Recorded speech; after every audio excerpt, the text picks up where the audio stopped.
باز رهبریت عالی مملکت صنعت کنونی با صورت کشور را هدف چهارم ملی اعلان نمود و با مقصد رسیدن به این هدفهای سازنده حکومت جمهوری تاجیکستان در مقیاس ولایت از جانب صاحبکاران موفق کارخانه‌های خرد استحصالی فعالیت دارند که در نمایشگاه نوروزی محصولات تیار شده کارخانه‌های محلی، شربت و محصولات شیری، دسترنج انستیتوت بیولوژی پامیر و دستاوردهای کارمندان ساحه علم و معارف و شریکان همکار به معرض تماشا گذاشته شدند. اجدادان صاحب فرهنگ ما در تاریخ نوروز را همچون سنت مقدس و مبارک از نسل به نسل میراث گذاشته، آن را با همه رنگارنگی و روحی زندگی سازش گرامی داشتند و با تشبث پیشوای معظم ملت محترم امام علی رحمان این عید نیاگان ما موقع جهانی را پیدا نموده. امروز این جشن بزرگ بر روی خط میراث فرهنگ غیر مادی بشری تحت عنوان فرهنگ صلح وارد گردید. با فخر بین به اندازه تمام مردم شریف تاجیکستان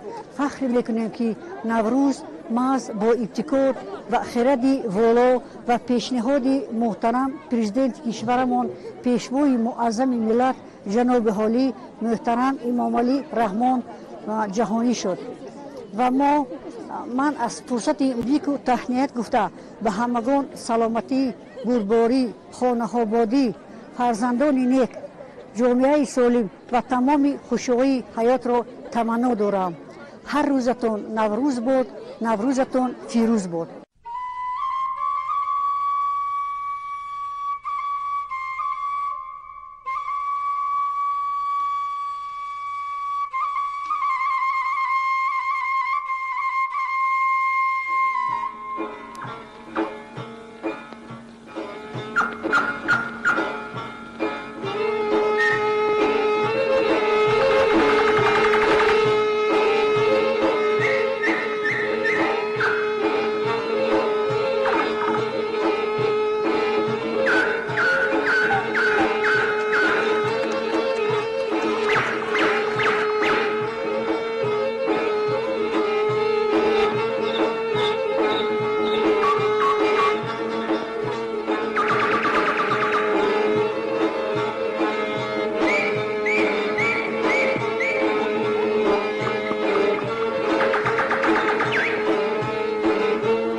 سلام گویم سلامم بیکنار است که از بحر شما یک احترام است. السلام ای آن که میداند محبت کار ماست، احترامی جاودانی وطن پندار ماست، با تباخور وطنداری خود بالیده ایم. السلام ای آن که میداند سخن سرشار ماست. ای مردم خوشروزم نوروز مبارک باد. ای خلق بلاسازم نوروز مبارک باد. آیید به نوروزی، آیید به فیروزی، دلدار و دلاسازم نوروز مبارک باد.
меҳмонон бо роҳбарии раиси вилояти мухтори кӯҳистони Бадахшон Ёдгор Файзов, котиби шӯрои амнияти ҷумҳурии Тоҷикистон Маҳмудзода Насрулло, раиси шаҳри Хоруғ Мирзонабод Алишер Худобердӣ ва ҳайати меҳмонон аз намоишгоҳи ҳунармандони соҳибфарҳанги Боми ҷаҳон дидан намуда ба маҳорати баланди ҳунарофарӣ омода намудани таомҳои хоси наврӯзӣ ва дастранҷи гирдовардаи хоҷагиҳои деҳқонии шаҳру ноҳияҳои вилоят баҳои сазовор гузоштанд. баъди тамошои намоишгоҳи наврӯзӣ, раиси шаҳри Хоруғ Мирзонабод Алишер Худобердӣ кулли сокинони шарафманди маркази маъмурии вилояти мухтори кӯҳистони Бадахшон шаҳри Хоруғро ба муносибати таҷлили Наврӯзи Хуҷастапай самимона шодбош намуд. зикр намуд ки Наврӯзи оламафрӯз аз даврони бостон то ба имрӯз ҳамчун ҷашни соли нави миллӣ ва тантанаи ваҳдати инсону табиат дар дили ҳар як сокини ватандӯсти меҳан беҳтарин орзуҳои созандагиро бедор менамояд. бо ташаббуси пешвои миллат, президенти ҷумҳурии Тоҷикистон муҳтарам Эмомалӣ Раҳмон Наврӯзи оламафрӯз мавқеи ҷаҳонӣ ёфта, доираи таҷлили ин иди зебои баҳор боз ҳам васеъ гардид. имрӯзҳо мардуми фарҳангсолори тоҷик дар остонаи иди бузурги суннатиамон Наврӯзи Хуҷастапай ки бо таровату нафосат ва озодагию фазилатҳои неки худ дар мулки ободи мо бо рӯи болида ва шодию нишод қарор дорад. ҷашни Наврӯз ҳар сол бо як шукӯҳу шаҳомати ба худ хос ба диёри азизи мо ворид мегардад. аз даврони бостонӣ то ба имрӯз Наврӯзи аҷам чун ҷашни соли нави миллӣ ва тантанаи ваҳдати инсону табиат дар дили мардум беҳтарин орзуҳои созандагиро бедор карда, бо қадами худ ҳар сол ба хонадони мо шодиву нишод ва файзу баракати тоза меорад. Наврӯз бо озодагию латофат ва назокату шарофати худ ба рӯю эҳсоси мардуми сарзамини хуршедии тоҷикон бахусус ба халқи созандаи Бадахшон пайвастагии ногузастанӣ дорад. онро аз замони пайдоишаш то имрӯз амасола бо умқи дилу ҷон ва равони хеш интизор мешаванд. аз ин лиҳоз шоирону адибон ва коршиносону таърихнигорон пайдоиш ва фалсафаи Наврӯзро ки воқеан арзандаи васфу ситоиш мебошад, сарзамини тоҷикон арзёбӣ менамоянд ва Тоҷикистони моро ватани воқеии Наврӯз унвон менамоянд. таҷлили имсолаи ҷашни Наврӯз ба даврае рост омад ки мардуми созандаи тоҷик дар арафаи таҷлили ҷашни бузурги умумимиллиамон 30-солагии истиқлолияти давлатии ҷумҳурии Тоҷикистон қарор дорад. 30 сол мешавад ки офтоби истиқлолият дар болои сари мардуми кишварамон шӯълапошӣ мекунад ва миллати саодатманди тоҷик аз нурҳои файзбору равонбахши он нерӯ гирифта пайи ободонии кишвар, ҳифзи иттиҳоду ягонагӣ ва ваҳдати миллӣ бо дили гарм ва иродаи қавӣ заҳмат мекашад. бо ифтихор аз давлату давлатдорӣ ҳамаи мо бояд шукргузор аз он бошем ки шаҳди меваи ниҳоли истиқлолиятро мечашем ва нашъунамои имрӯзу фардои ин ниҳоли муқаддас дар дасти худи мо ва шумо мебошад. умед бар он дорем ки ҷашни бостонии Наврӯз оғозбахши ҳамаи корҳои ободонию созандагӣ баҳри арзанда истиқбол гирифтани ҷашни бузурги умумимиллӣ 30-солагии истиқлолияти давлатии ҷумҳурии Тоҷикистон хоҳад шуд. дар баробари ин Наврӯз такондиҳандаи андешаи ваҳдати оламу одам, шиносоӣ бо таърихи бои миллӣ ва омили тақвияти ифтихори миллӣ мебошад. бар асари Наврӯз шаҳру ноҳияҳо, кӯчаву хиёбонҳо, идораву хонаҳои истиқоматӣ, боғу чаману гулгаштҳо ободтар, поктар, зеботар ва дилоротар мегарданд.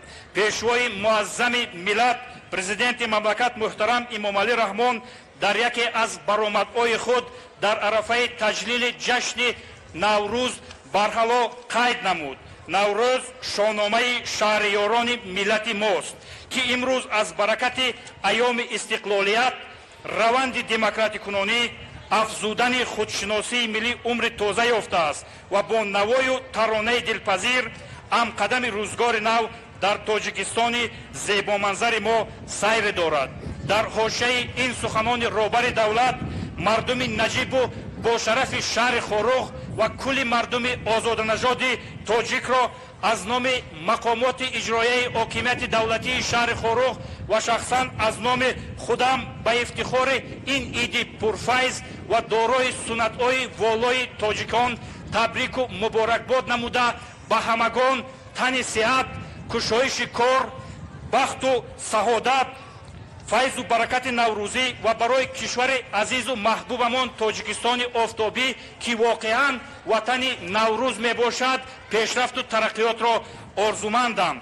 بگذار نوروز امساله برای مردم با شرف تاجیکستان من جمله شهر خورخ سال پرفیض و بابرکت، اوج کارهای سازندگی و بنیادکاری، دستاورد و کامیابی ها و خیر و نشاط گردد. نوروز فرخپای و همایان قدم مبارک باشد اندیاران عزیز.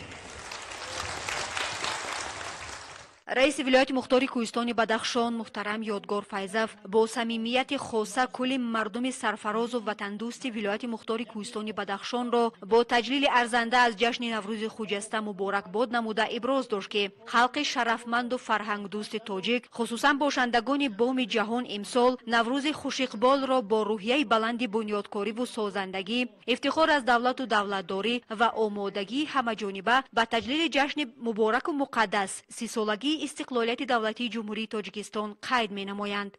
رئیس ولایت مختار کوهستان بدخشان یادگار فیضوف با یادآوری از سخنان پیشوای ملت پرزیدنت جمهوری تاجیکستان محترم امامعلی رحمان ابراز داشت بهار امساله را بهار استقلال و نوروز امساله را نوروز استقلال نام خواهیم برد. گفته شد که جشن نوروز در حقیقت از زمره مهمترین و مقدسترین آیین‌های ملی ما بوده، تمام شکوه و عظمت و تاریخ و تمدن کهن ما در آن تجسم می‌یابد، زیرا نوروز عالم‌افروز طول 100 ساله‌ها ارزش‌های نیک انسانی را در خود تجسم کرده است و برای ساکنان ولایت مختار کوهستان بدخشان جشن گرفتن عید نوروز این مژده نیک است که از سردی فصل دی رسیدن به بهار نازنین و ایام کشت و کار و سازندگی و آبادکاری دانسته می شود. محترم کاتب شورای امنیت جمهوری تاجیکستان، محترم رئیس شهر خورخ، حاضرین گرامی، مردم شریف تاجیکستان از جمله ساکنان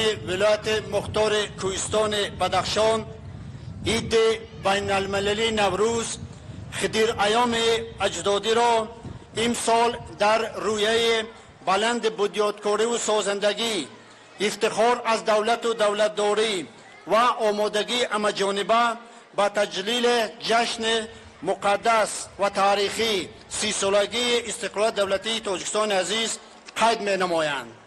از همین لحاظ پیشوای ملت پرزیدنت کشور جناب عالی امامعلی رحمان بهار امساله را بهار استقلال و نوروز امساله را نوروز استقلال نام بردند.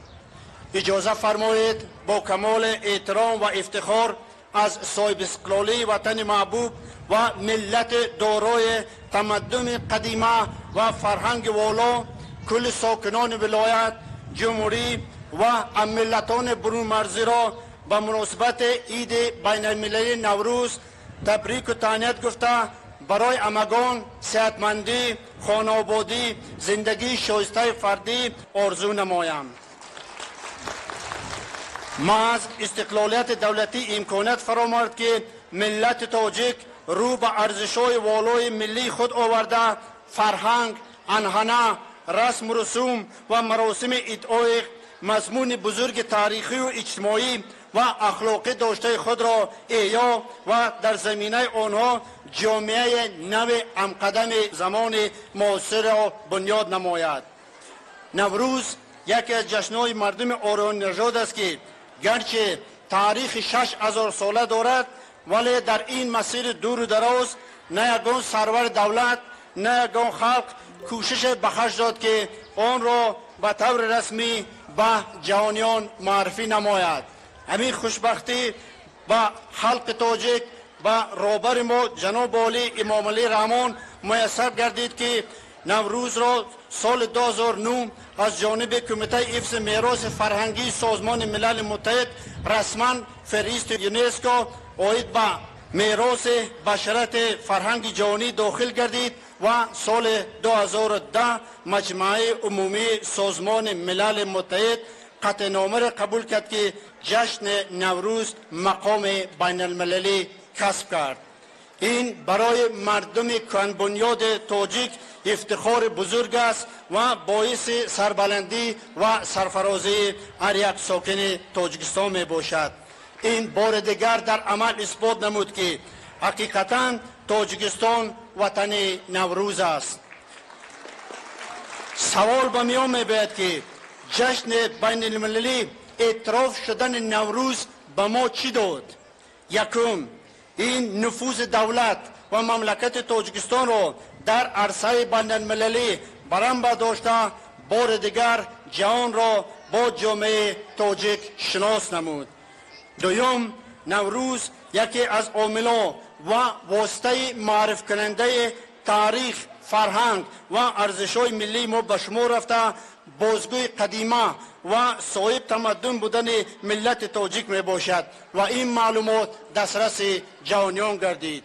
سوم، نوروز که هدفش تشویق غایه‌های انسان دوستی، زیبایی، نکویی، وحدت انسان و طبیعت، غایه‌های سازندگی و بنیادکاری می باشد، به عالمیان معرفی شد و با رسوم‌های زیبا و دلچسب خود نه فقط محبوب ترین جشن ما بلکه دیگر خلق ملت‌ها نیز آن را با نام زیبای نوروز و تاجیکی تجلیل میکنند و به همگان نوروز مبارک میگویند. وابسته به پهنایی اندیشه والا و تعاملگرایی فضیلت سرشته ملت تاجیک در یکی از چهاربینا به مناسبت عید نوروز پیشوای ملت محترم امام علی رحمان قید نمودند.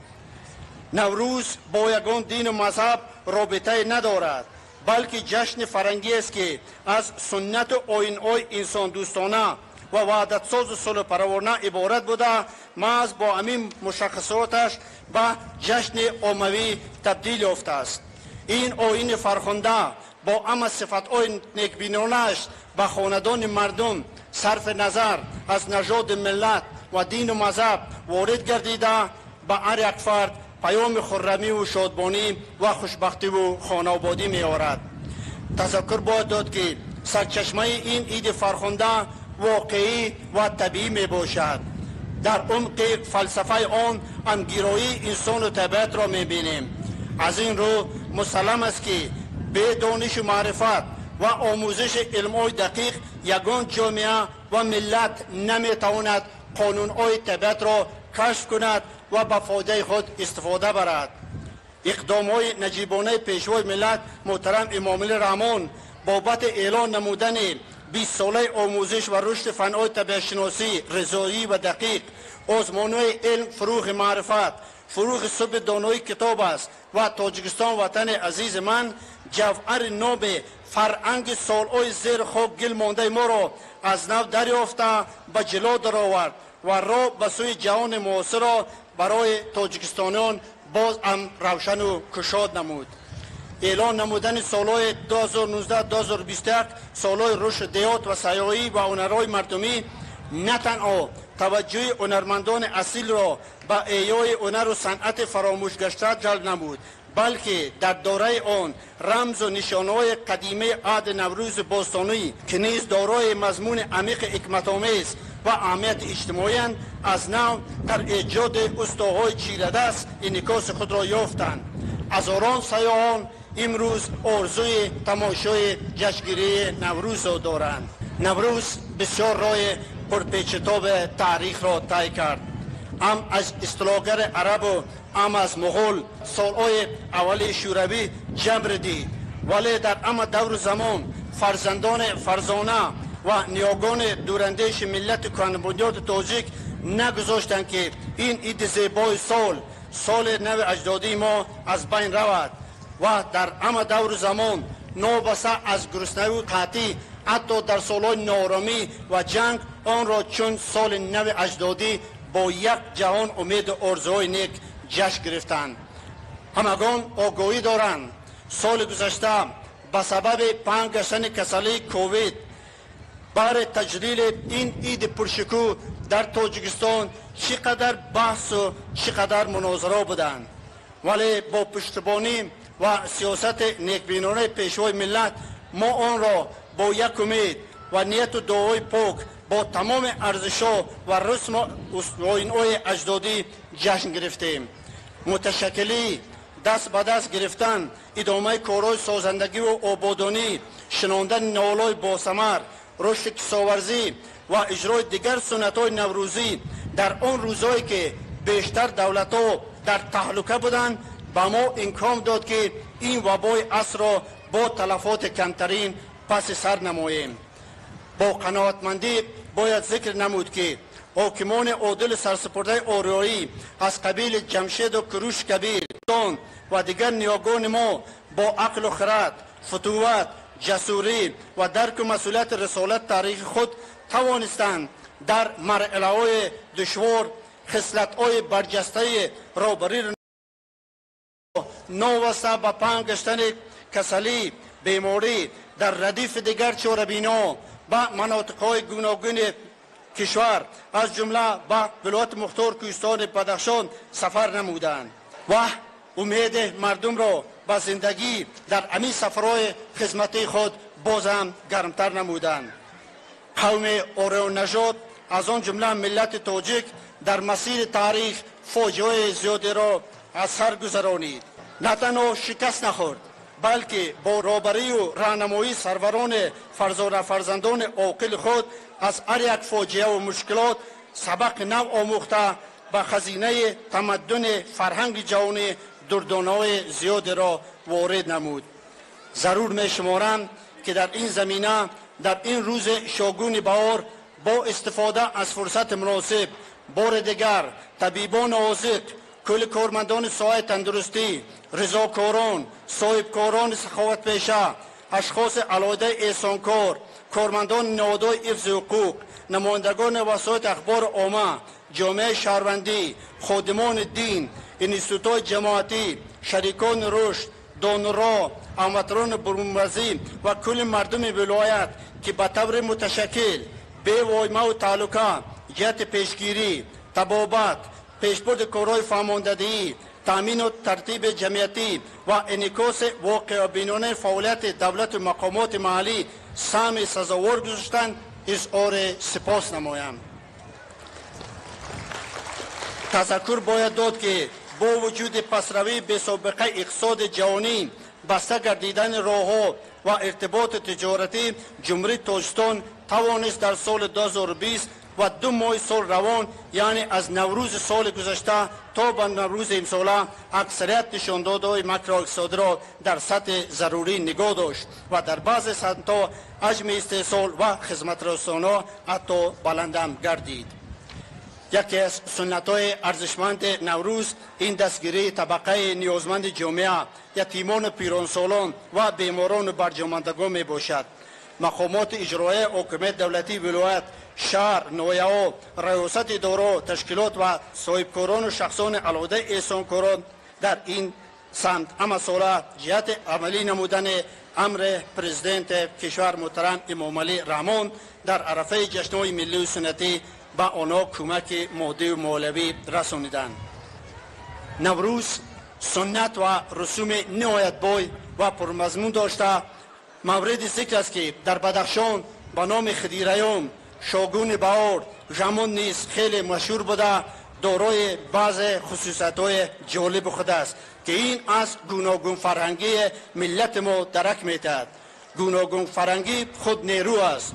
جورابندان، خانه تازه‌کنی، پختن کوچی، بط، غوزقماچ و دیگر غذاهای مخصوص، بازهای نوروزی کودکان و جوانان و مثل کلاغ یا طلب با سرایدن سرودهای مخصوص به سر دسترخوان در روز عید جمع آمدن اهل عائله به خانه همدیگر رفتن، این فلسفه عمیق نوروز ما است. در جهان امروزه زود تغییر یابنده، معیار و ارزش‌های فاندامنتالی عمومی بشری را در بعض ممالک دنیا نه تنها بازبینی بلکه پررا انکار نموده جای آن را مناسبت عادات از دید اخلاق انسانی و قانون‌های طبیعی غیر قابل گرفته ایستادند. در همین لحظه آیین رسم و رسوم، عرف و عادت و ارزش‌های والای نوروز امکان می‌دهند که پیش روی این گونه روند ناسزا را گیرند. همداران عزیز، مورد یادآور است که نوروز برای ما نه تنها خوشی و خرسندی می‌برد، بلکه این یک فرصت مناسب برای آغاز زندگی نو، کشت و کار و سازندگی و آبادکاری بوده و پیشرفت آبادی هر خانه، محل، شهر نویه و ولایت مساعدت نموده، نفاق و نزاع، بیرحمی و بی‌شفقتی، غم و غصه را از قلب آدمان دور میکند و در وجود آدمان احساس دوستی و برادری، مهر و شفقت، همیاری و همزیستی را مستحکم می نماید. این خصلت‌های نیک نوروز امسال برای ما برای جشن گرفتن 30 سالگی اسقاط دولتی وطن محبوب قوه و غیرت میبخشند. پیشوای ملت در تبریکات امساله نوروزی خود از کارهای سازندگی و بخصوص عاید ضروریت استحصال نمودن مواد غذا خیلی با تفصیل حرف زدند. در ولایت در از سال 2018 تا سال 2021 زیاده از 986 انشاءات با مبلغ‌گذاری حکومت مملکت، سکتور خصوصی و شریکان رشد مورد استفاده قرار می‌گیرد و امید داریم که نوروز آینده ما را وطن ما با سیمای نو و با زندگی بهتر استقبال خواهد گرفت. این آرزو و نیت‌های نیک بنیادکارانه ما فقط در همدیگری و همدستی، همدلی و همراهی ما را به قله مراد رساندن می‌توانند. با ابراز این نیت‌های نیک برای عملی گردانه تمام نقشه‌های سازنده، بار دیگر ساکنان سربلند ولایت مختار کوهستان بدخشان، اهالی داخلی و بیرون از وطن قرار داشته و این چنین همه پاسداران نوروز را با افتخار جشن باستانی صمیمانه مبارکباد گفته به خاندان هر یک شما بخت و سعادت بردوام، خیر و برکت همیشگی تمنا نموده آرزو دارم که صلح و ثبات جاودانی و وحدت ملیمان ابدی باشد. شاگون بهار مبارک. همداران عزیز، با نمایندگی از نام حکومت جمهوری تاجیکستان، کاتب شورای امنیت جمهوری تاجیکستان محمودزاده نصرالله تمام ساکنان سرفراز ولایت مختار کوهستان بدخشان را با فرارسی یکی از جشن‌های مقدس‌ترین ملت تاجیک نوروز جهانی تبریک و تهنیت نموده آن نقطه را تاکید داشت که در تاریخ فرهنگ مردم آریایی هیچ یک عنعنه و رسم و آیین همچون جشن فرخنده نوروز عزیز و ارجمند نیست، زیرا نوروز پیوندگر نسل امروز با رسم و آیین، ارزش‌های زیباشناسی، مهر و صداقت و عنعنه‌های نیاگان به حساب می‌رود. کاتب شورای امنیت جمهوری تاجیکستان محمودزاده نصرالله راجع به تاریخ پیدایش و برگزاری این جشن کهن بنیاد، رمزهای نیک نوروزی و احیا شدن آن در دوران صاحب استقلالی مملکت سخن نمود. گفته شد که امسال به رسما جهانی شوی نوروز رسا 11 سال سپری گردید و ما تاجیکان امروز افتخار از آن داریم که این جشن ملی ما فراختر از مرزها رفته اولا در منطقه ما و سپس در جهان موقع و منزلت خود را پیدا نمود. در این روز صفابخش نوروزی اجازت فرمایید با کمال احترام همه شما و در شخصیت شما کل ساکنان ولایت مختار کوهستان بدخشان را از نام حکومت جمهوری تاجیکستان با فرارسی یکی از جشن‌های مقدس‌ترین ملت تاجیک، جشن نوروز عالم افروز تبریک و تهنیت گفته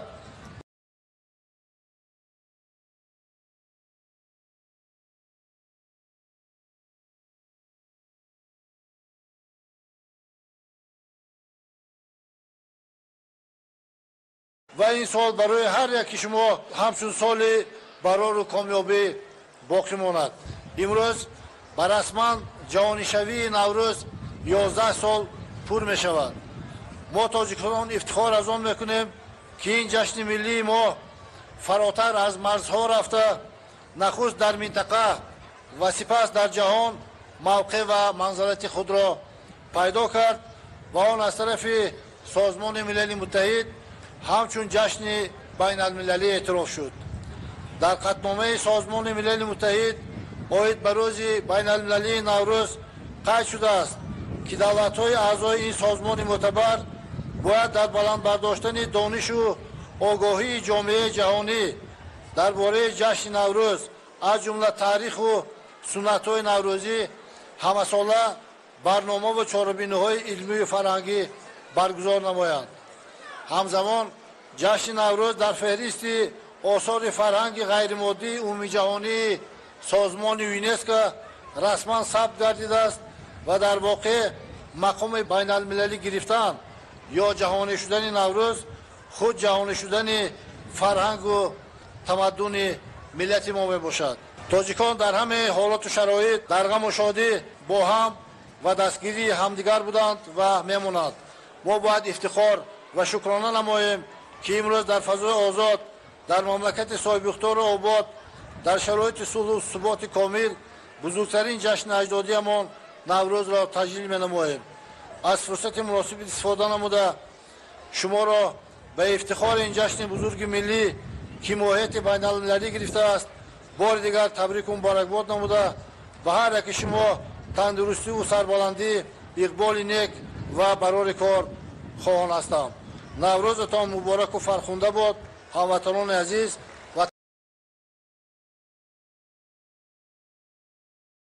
در زمانهای مختلف دولتداری تاجیکان تجلیل جشن نوروز و رسم و آیین‌های مربوط به آن به اندازه مهم دانسته شدند که اداره مخصوص با نام دیوان نوروز در دربارهای شاهی تأسیس یافت. در برابر دیگر سنت و رسم و آیین‌های نیک نوروزی دکتر علم‌های فیلولوژی همزمان عاید اندیشه‌های کارشناسان عاید تجلیل نوروز و خصوصیت‌های نیک این جشن مردمی ابراز نظر نمود. ما با تجلیل جشن امروز به هم آمده ایم که متفکر شورای تاجیک ابوریحان بیرونی آن را پیشانی سال عنوان کرده است. نوروز را پیشانی سال عنوان کردن تنها به خاطر حسن کلام یا شیرین بیانی نیست. پس حکمت دیگر زیر این افاده پنهان است. برای درک این افاده بسنده است تا به اجرای یک رسمی که در خانواده هر یک تاجیک بدخشانی به حکم قانون نانوشته در آمده است دقت دهیم. چون آفتاب که نماد نور و روشنایی است آسمان را ترک می کند و شب که رمز ظلمت است حکمرانی را در دنیا صاحب می گردد. تاجیکان آینه‌های را که در خانه دارند با تکه لته روپوش میکنند. چرا؟ جواب این است که شب که منبع هوس و آرزوهای نفسانی است و چشم که در بیدار کردن طبیعت نفسانی بسیار سهیم است و پیشانی که به معتقدات ما مکان پاک نور محمدی است حتی نظر خودی باید به پیشانی در هنگام شب و شام نرسد. و تاقی ملی ما هم که وظیفه اصلیش سرپوشی نبوده بلکه پنهان نگاه داشتن نظر نامؤمنان است دلالت بر این میکنند که معنای مجازی پیشانی بخت و اقبال و دولت و سعادت است. پس پیشانی سال عنوان کردن نوروز به این معنا است که این نخست جشن است در اول سال که آغازگاه بخت و اقبال و سعادت است. همچنین به تقویت این مضمون تاریخ نویس و جغرافیدان مشهور ترابون که 2000 سال پیش از ما عمر به سر برده است میگوید که در آریا زمین در روز اعتدال بهاری یعنی برابر شوی شب و روز که با تجلیل روز نوروز ما برابر می آید مردمان عقد نکاح می بندند.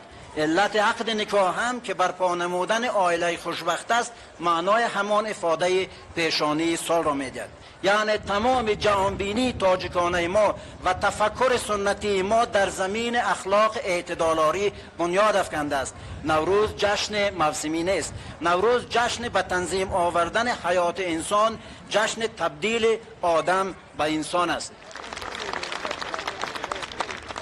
بابای دهقان و ملکه نوروزی که مهمانان اساسی نوروزگاه باشندگان بام جهان دانسته می شوند برای مردم کوهستان بدخشان در سال نو اجدادی فراوان حاصلی و نیکفالی را با آمدن خود به جشنگاه تمنا نمودند. بزم نوروزی باشندگان ولایت مختار کوهستان بدخشان با هنرنمایی اهل صنعت و فرهنگی ولایت تحت عنوان تاجیکستان وطن نوروز است بسا جالب و دیدنی گردید. هنرمندان ولایت در این روز بهترین سرود و ترانه‌های نوروزی خود را پیشنهاد ساکنان و مهمانان گردانیدند که ترنم کننده نوروز جهانی و بهاری نازنین بود.